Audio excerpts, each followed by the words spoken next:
sunod. Ito, mga kababayan.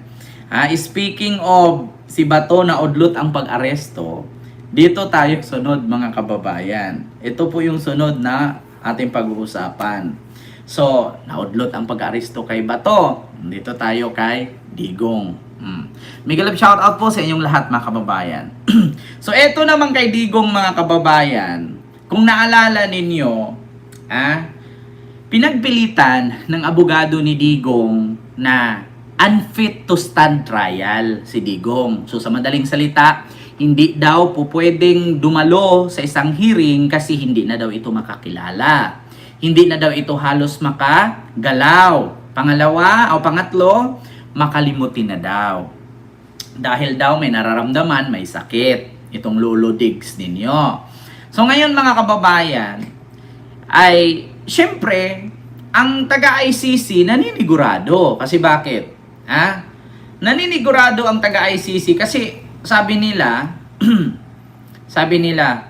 bakit tayo kampante na hindi to pwedeng dumalo sa isang hearing? Anong saysay na mga high-tech nating kagamitan at may mga doktor naman tayo, may mga psychiatrist tayo, may mga doktor tayo, may mga neurologist, meron tayo mga OB-GYN, meron tayo mga espesyalista. So bakit hindi natin gamitin yung ating mga ganyang kakayahan na kaya naman nating mag-provide? Kasi international court nga naman tayo. So ngayon mga kababayan, eto na nga ang nangyari. Pina-check up na nila. Ito na ang taga-International Criminal Court. Naglabas na sila ng naglabas na sila ng tawag dito, mga doktor, lahat. Lahat mga kababayan, pinalabas na nila yung mga doktor, mga OB-GYN, mga neurologist, 'di ba? So ngayon mga kababayan, according sa ito po, post ito mga kababayan. According sa findings, no? According sa findings at sa result nitong mga doktor, pinagsama-sama mga doktor. Pati nga mga kumadrona nandoon na, nagtulong-tulong na. Nagsama-samang babangon muli.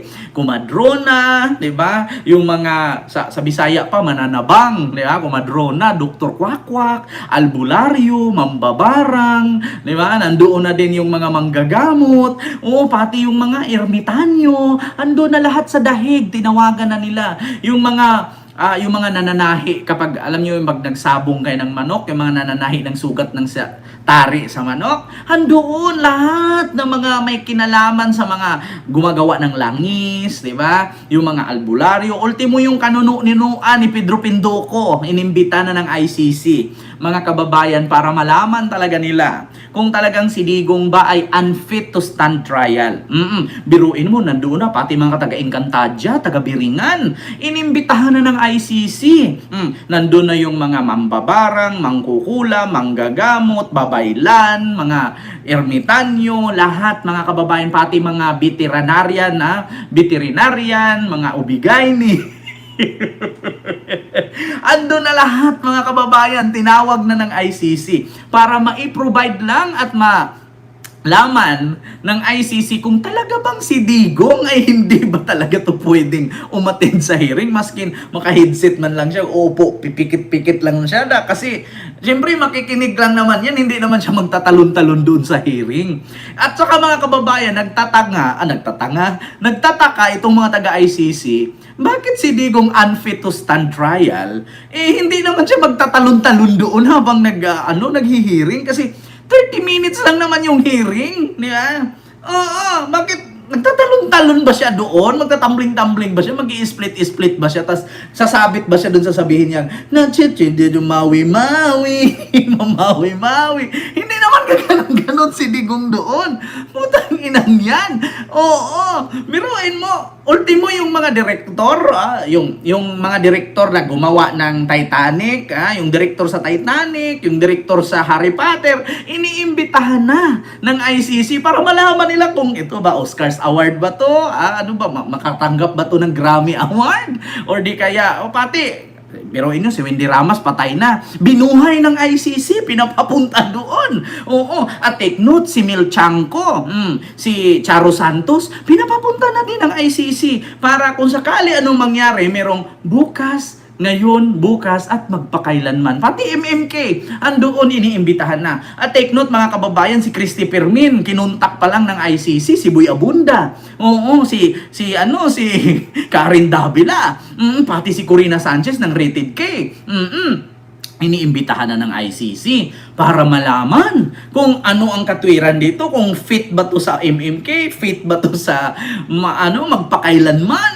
Pati sa yung wish ko lang ni Vicky Morales ng GMA. Andoon si Vicky Morales umattend mga kababayan para malaman. Pati si Jessica Soho, sabi nga ni Jessica Soho, lumipad ang aming team sa di umano. Ang dating Pangulong Duterte hindi makatayo.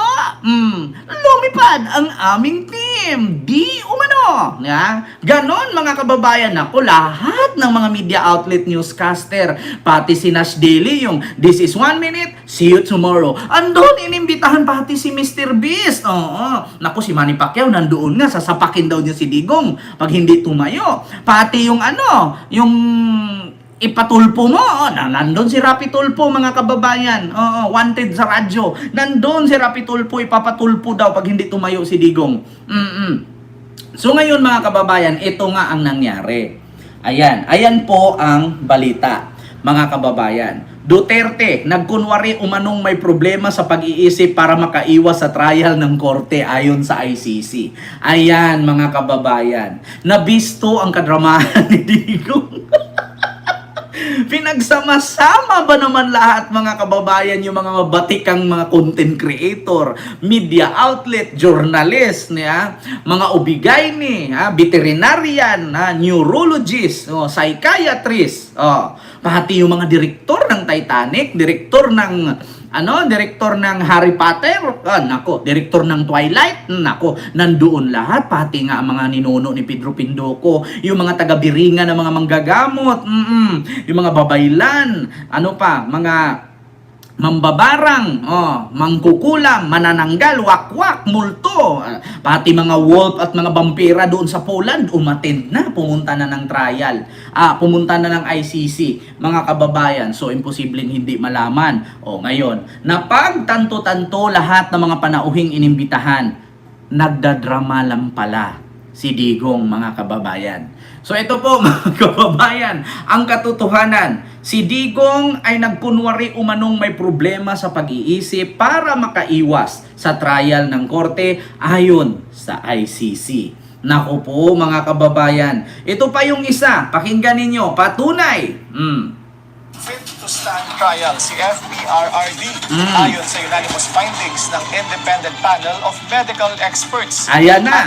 Bagamat frail at elderly, si dating Pangulong Rodrigo Duterte, naiintindihan daw nito ang kinakaharap na kaso at kayang gabayan ang kanyang abogado sa paghahanda ng depensa. Kaya hiling ng prosekusyon sa ICC pre-trial chamber, ituloy na ang confirmation of charges hearing. Sang-ayon naman daw ang defense counsel ni Duterte na may sapat na kakayahan siyang maintindihan ang criminal charges. Pero hindi niya umano kayang mag-retain ng impormasyon sa loob ng mahabang panahon. Nananawagan ang kampo ni FPRRD ng isang pagdinig para raw linawin ang konklusyon ng medical panel. Ayan na, mga kababayan. May nag-comment daw, sinungaling daw ako. So, ibig sabihin, sinungaling ang Bilyonaryo News Channel, sinungaling ang GMA, sinungaling ang UNTV at Net25, sinungaling ang TV5. Ayan na, di ba? Fit to stand trial si Digong. Nagdadrama lang. Ibig sabihin, mga kababayan, sinadya ni Digong yan, na wala daw siyang maalala o may problema sa pag-iisip para ang kadahilanan mabuisit ang ICC at pauwiin siya. Tandaan nyo yan mga DDS at tandaan mo ito no Rodrigo Drua Duterte, pisting yawa ka. Hindi ka makakalaya dyan, maniwala ka sa akin. Baka nakalimutan mo bago ka hinuli anong sabi mo sa Hong Kong. Pa ako, inuli, pagsasampalin ko yan eh, sipa-sipain ko pa yan. Oh, anong nangyari pagdating niya doon sa loob ng ICC? I am Rodrigo Roa Duterte. My middle name is Roa. Ah, diba? Asan yung sampal-sampal? Asan yung sipa-sipa? Asan yung apak-apakan? Diba? Ayan na, mga kababayan. Do 30 years kang mamalagi doon. At take note mga kababayan, do you think yung do 30 years na malagi siya doon, buhay pa ba siya doon?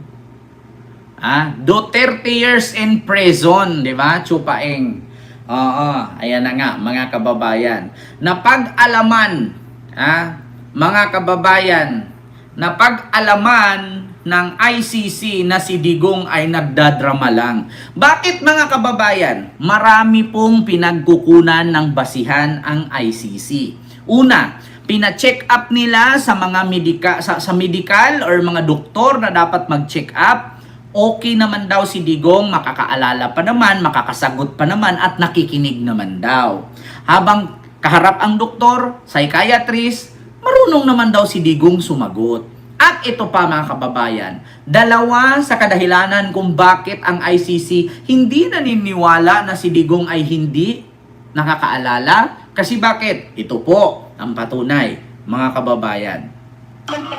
Ito po, ito ha, mga kababayan. Pakinggan ninyo ito ha. Ito po ang patunay mga kababayan na kung bakit ang ICC ay hindi naniniwala na si Digong ay hindi maka-attend sa hearing, mismo yung mga anak niya. Mismo yung mga anak niya nagsabi, okay si Digong. Ayon, ayan sa mga anak niya. Eto, mga kababayan ng malaman. I'm so sorry I won't be able to stay long. I have medication that's due at 3 p.m. So Okay, so I need to get to no my work. questions, just update. Kamusta na si Tatay Digong po? Yes, okay. Just to give a brief summary, first thing when we sat down, the first thing he did was compliment my duster because I didn't have time. I was quite sick.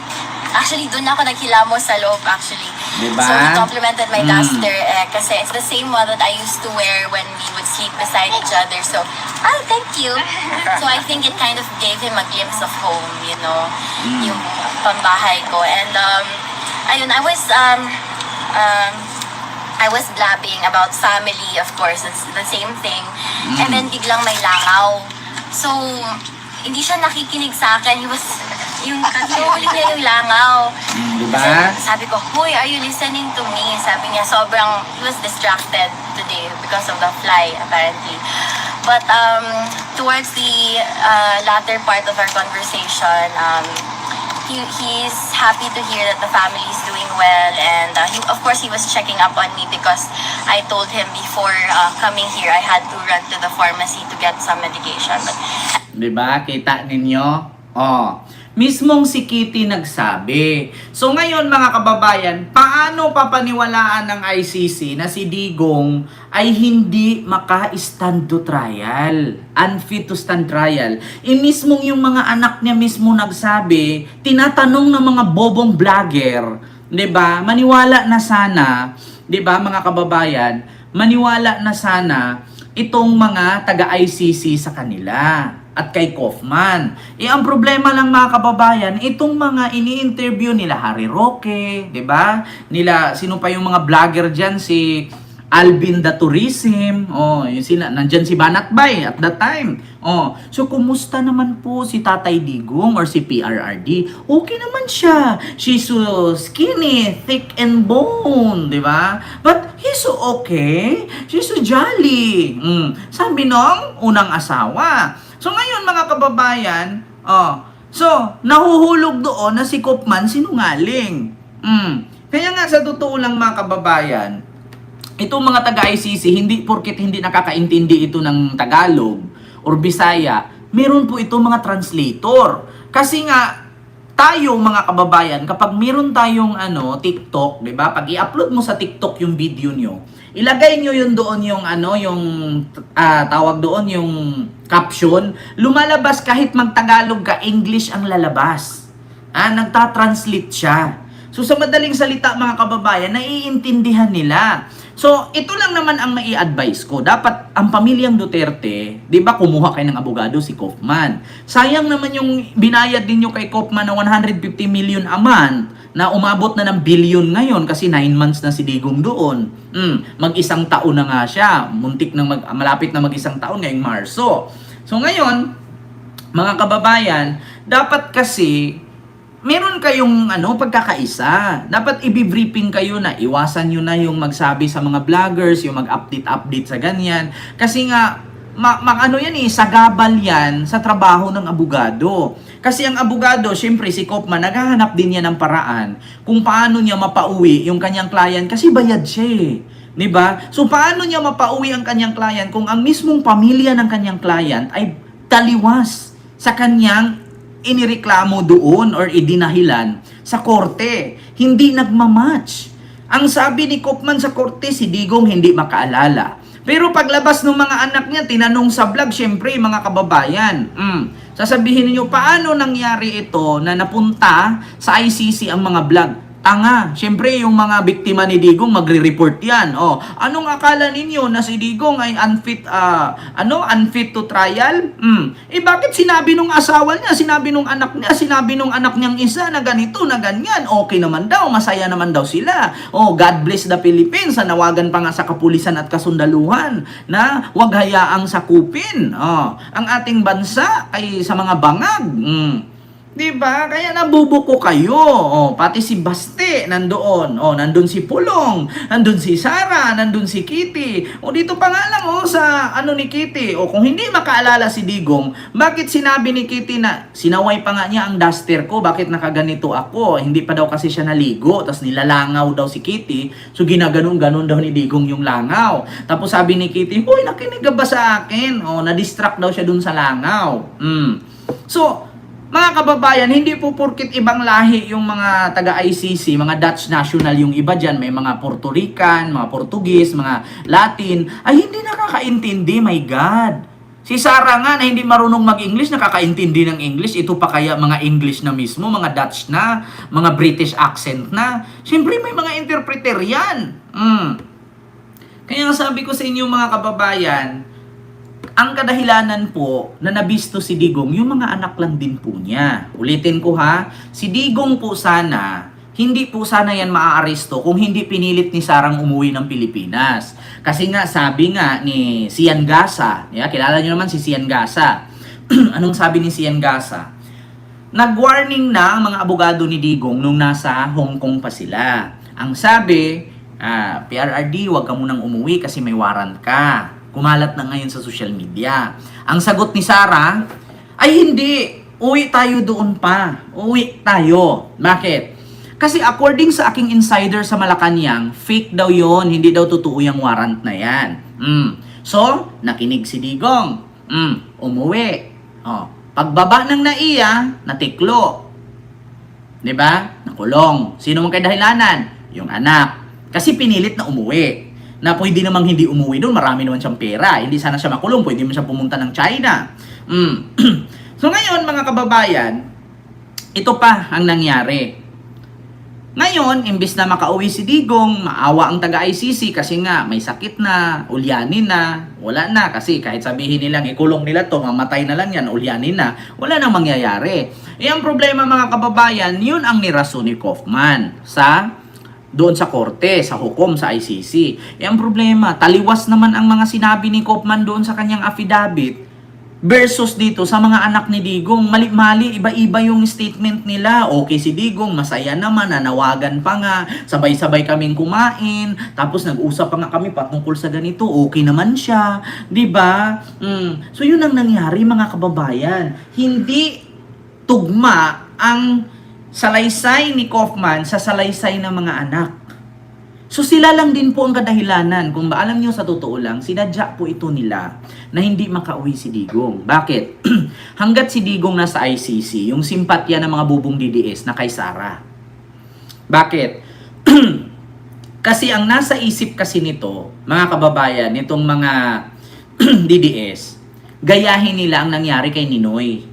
Na si Ninoy, nasa Amerika, pag uwi, binaril sa airport, sa tarmac, tatakbong presidente si Cory. So, ganun ang gawin nila. So, habang ginigipit si Digong, kasi lagi nilang ipaano nila yan i-manipulate nila ang taong bayan, lalong-lalo na yung mga bubong DDS. Ipapalagay nila yan, at ito ang ipapatakbo nila, na kaawaan si Digong, kawawa, ginigipit ni Marcos, pinakulong ni Marcos, di ba? Pinakulong ni Marcos, pinahirapan ni Marcos. Tapos kawawa naman, ang laki ng naitulong nung pandemic ni Digong, na which is hindi naman si Digong ang gumastos nung inutang naman niya yon. Tapos magaling na presidente, walang adik, walang nakawan nung siya ang naging presidente. Paano ba naman magkaroon ng adik kahit nga sino diyan hindi adik pinapatay di ba? So, ngayon mga kababayan, ang gusto nilang mangyari ay gayahin si Ninoy. Na habang si Ninoy may sakit, pinahirapan, tapos pagbaba sa tarmac, binaril, pagbaba sana ng airport, tumba si Ninoy. Ganon ang gayahin ni Sara. So habang si Digong nasa piitan, pag namatayan, malaki ang tsansa na si Sara manalong presidente. So doon pa lang, kung sakaling mamatay si Digong sa loob ng ICC Detention Center, tatakbo si Sara ang presidente. So klarong-klaro na ang rason kaya sa tatakbo, maghihiganti siya. Diba? Klaro ba mga kababayan? Paki-comment yes or no. Klaro ba? Yes or no? Kasi ganun ang gagawin nila. Hindi talaga gusto ni Sarang makauwi si Digong. Bakit? Kapag makauwi si Digong sa Pilipinas, siyempre hanggang sa mamatay na lang yan dyan, matatapos na kasi hindi naman pwede isama-sama sa rally yan. So ano na lang ang sasabihin ng taong bayan? Wala na silang iiyakan. Di ba? Yung mga DDS na bobo. Wala na silang iiyakan, wala na silang sasabihin bring him home. Di ba? Wala na silang ano-anuhin pa kasi nakauwi na So habang nasa dahig si Digong, nakakulong, laging ipatatak ni Sara yan sa mga bobong supporter niyang DDS na kaawaan ang mga Duterte. Kasi nga, di ba? Lagi na yung naririnig, kinakatakutan daw si Sara ng mga NPA, ni Bangag, at ng mga kakamping. Kinakatakutan, biruin nyo daw, napakadami daw sama-samang nagsampa ng kaso, isa lang ang kalaban, si Sara. Kasi lagi nila yang itatak sa isipan ng mga DDS na bobo na si Digong ay laging pasisigawin yung mga supporter, bring him home! Bring him home! So, kapag ipauwiin ni Sara si Digong, tapos ang kwento. Wala na siyang dapat ipaglaban. Ano pa ipaglaban ni Sara pag nakauwi si Digong? Nga. Wala nang kwento, tapos na. So ngayon, hanggat si Digong nandyan sa dahig, nananatiling nakakulong, laging itatak yan ni Sara sa mga supporter niyang bobo, kaawaan nyo kami. Ginipit nila kami. Pinakulong nila yung tatay ko, kasi ayaw nilang tumakbo ako. Diba, naalala ninyo? Kinasuhan siya ng civil group. Anong sabi niya? Alam ninyo, kinasuhan nila ako kasi gusto nilang mapagtakpan yung nakawan sa flood control. So, di ba wala siyang ibang sagot kundi gusto lang nilang sapawan kasi gusto nila matabunan Tapos ako naman, nung una, alam nyo ginawa nila, pinapapirma ang mga kongresista, binibigyan ng budget sa 7-7 scheme. 7 million pag pumirma, 7 million budget mo, 7 million ang mabulsa mo. Pipirma ka lang, ipa-impeach si Sara sa kongreso. Ganun ang sabi ni Sara lagi. Try nyo pauwiin si Digong. Do you think ano pang ipaglalaban ni Sara pag nakauwi si Digong? Kapag nakauwi si Digong, malayang magkuda si Digong. Si Digong ang mangangamoy. Si Sara tahimik yan. Napansin nyo, pag nag-ingay si Digong, si Sara, walang boses. Tahimik lang. So ngayon, ang gustong mangyari ng mga DDS, mas gustuhin nilang nandyan si Digong nakakulong para may rason sila na may pinaglalaban sila. Kasi, alam naman natin na ang mga bubong supporter nila, ang mga bubong DDS, ang nakita nila, kawawa si Digong. Pero hindi nila iniisip na mas kawawa sila. Bakit? Si Digong, kahit mamatay yan ngayon, bilyonaryo yan. Kayong mga DDS na supporter ni Digong, mamatay na lang kayo, wala kayong 1 million sa bangko. Diba? Real talk yan. Tama ba ako, mga kababayan? Paki-comment yes or no. Paki-comment ng correct. Diba? Ang sa tingin itong mga DDS, kawawa si Tatay Digong. Naging presidente yan. Mabait na tao yan. Malaking naitulong sa bansa yan. Tapos kinulong lang. Naawa sila kay Digong. Pero hindi nila iniisip na mas kawawa sila. Bakit? Si Digong, kahit mamatayan ngayon, bilyonaryo na yan. Kayo, mamatay kayo niya, wala kayong milyon sa bangko. Di ba? Maskin nga 100,000, wala kang ipon eh. Yan ang totoo. Huwag kayong maawa kay Digong. Kaawaan yung sarili niyo. Kaawaan natin sarili natin. Bakit? Tayo mamatay na lang tayo sa kakakuskus ng kubeta, kakatinda ng gulay, kakatinda ng tuyo, diba? Kakayawyaw dito sa live. Hindi tayo kikita ng bilyon. Si Digong, putang ina, isang taon lang niya yan. Bilyon lang kinikita. Si Sara nga, confidential fund niya, noong mayor pa siya ng Davao, putang ina, 2.4 billion eh. Diba? Biruin nyo yan, 2.4 billion. 6 na taon lang. Ikaw, ilang taon ka na dyan OFW? Naga 1 billion ka na ba? Walang ganon. Diba? Walang ganon. Sabihin ko sa inyo, 20 years kang OFW. Do you think nakaipon ka na ng 1 billion? Hindi mo kayanin yung 20 years sa 1 billion. Magkano lang sinasahod mo? Sa isang taon mo diyang kuskus ng kubeta, pinakamalaki na yung 700,000. 20 years ka, times 7. Diba? Diyos ko po, hindi aabot ng 1 billion. Yan ang tandaan ninyo. Tapos sasabihin ko, kawawa si Tatay Digong. Sinakay sa aeroplano na ka pa. Putang ina nyo, mga DDS. Utot. Diba? Yan ang isipin ninyo. Si Digong, si Sara, kahit ura-urada mamatay ang mga yan, mga Duterte, bilyonaryo na yan. Eh kayo, 20 years, 30 years ka na dyan sa abroad, wala ka pang bilyon. Diba? Nauubos lang sa kakapadala. Nauubos lang sa inom ng asawa, nilasing, binambabae, pinangsugal, binili ng motor, binili ng sasakyan, pinagawang bahay. Hindi natapos ang bahay na pinagawa kasi bakit? Pinambabae ni Mister. Hindi natapos yung kwarto sa kabila, wala pang pintura. Bakit? Kasi pinangsugal ni Mister. Hindi natapos yung kusina. Bakit? Kinuha ni Bienan. Yeah? Pinang-aral sa anak. Ang anak na pinang-aral, naging barumbado. Yeah? Totoo yan. Yan yung totoo, mga kababayan. Reality yan, Diyos ko naman. Kahit nga gawin mong 2 araw ang isang araw, hindi ka pa rin makakaipon ng 1 million. Alam niyo sa totoo lang, mga kababayan, kung ako OFW may 1 million, do you think magtrabaho pa ako? Uwi na ako. May 1 million na ako eh. Diba? Bakit ko pagpapagurin yung sarili ko magtrabaho dyan sa pangit na ugali ng amo, batuhin ka pa ng panis, sampalin ka pa, pagalitan ka, yaw-yawan ka araw-araw. Diba? Kung ako may 1 million, uwi na ako ay. Magtinda na lang ako sa bahay. Diba? Ganun yun. Diba? Mga kababayan? So ngayon, mga kababayan, napag-alaman, nabisto ng ICC, si Digong nagdadrama lang.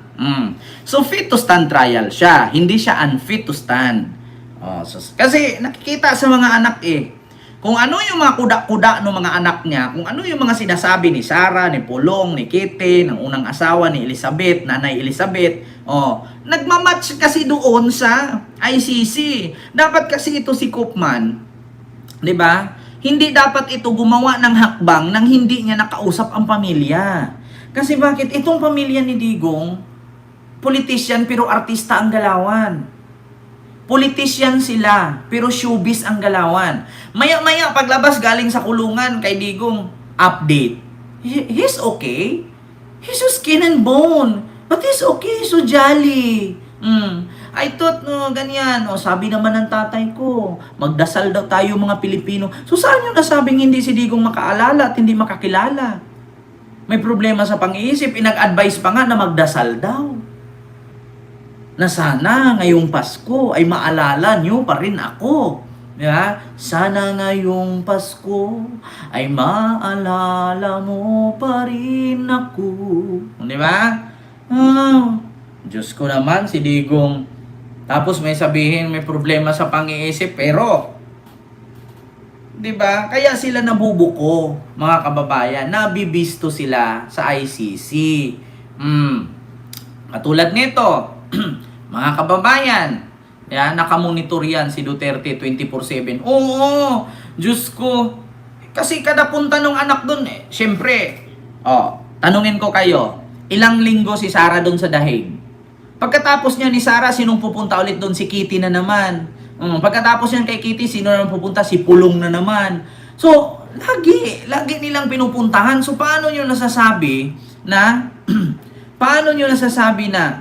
hindi si Digong makaalala?